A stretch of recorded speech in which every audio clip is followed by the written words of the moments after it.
పెందుర్తి చిన్న ముషిడివాడ కాలనీ గాంధీనగర్లో కొలువై ఉన్న శ్రీ అయ్యప్ప స్వామి దేవాలయంలో కార్తీక మాస పర్వదినాన సోమవారం మధ్యాహ్నం అయ్యప్ప స్వామి భక్తులకు ఆలయ ధర్మకర్త రమణ గురుస్వామి ఆధ్వర్యంలో అన్న సమారాధన కార్యక్రమం నిర్వహించారు. ఈ కార్యక్రమానికి ముఖ్య అతిథులుగా 97వ వార్డు కార్పొరేటర్ సేనాపతి వసంత శంకర్రావు, 95వ వార్డు కార్పొరేటర్ ముమ్మన దేవుడు హాజరయ్యారు.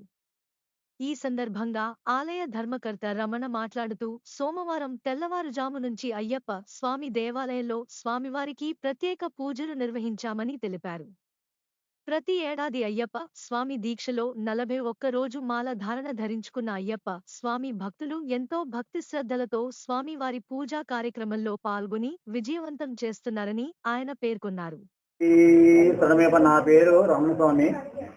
గాంధీనగర్ ఉడవపల్లి గాంధీనగర్ ఈ గుడి ఈ 2013కి నాకు 18 సంవత్సరాలు పూర్తి. మా అయ్యప్ప మళ్ళేసి ఆ రోజుకి 18 సార్లు వేస్తూ వచ్చాను. అప్పటికి నాకు ఎందుకంటే ఆ రోజు నుండి 2013 నుండి అప్పుడుండి అన్నదానం చేయడం నేను పెట్టుకున్నాను. ఇప్పటికీ 12 సంవత్సరాలు ఈ అన్నదానం స్టార్ట్ చేసి ప్రతి సంవత్సరం రోజుకి ఒక 150 మందికి, అలాగే 100 మందికి, అలాగే యావరేజ్ 70-80 మందికి డైలీ 41 రోజు ప్రతి సంవత్సరం. ఇప్పుడు 2013 నుండి 2024 12వ తారీఖు, ఈరోజు 18వ తారీఖు 11వ నెల 18వ తారీఖు వాము గణపతి వాము ప్రతి సంవత్సరం కాలుస్తాము.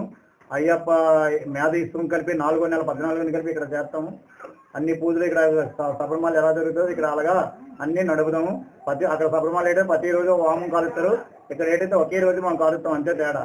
ఈ రోజు పడి పూజ ముట్టిస్తాం మేము, అంటే వామం కాలిస్తే పడి పూజ ముట్టిస్తాం మేము.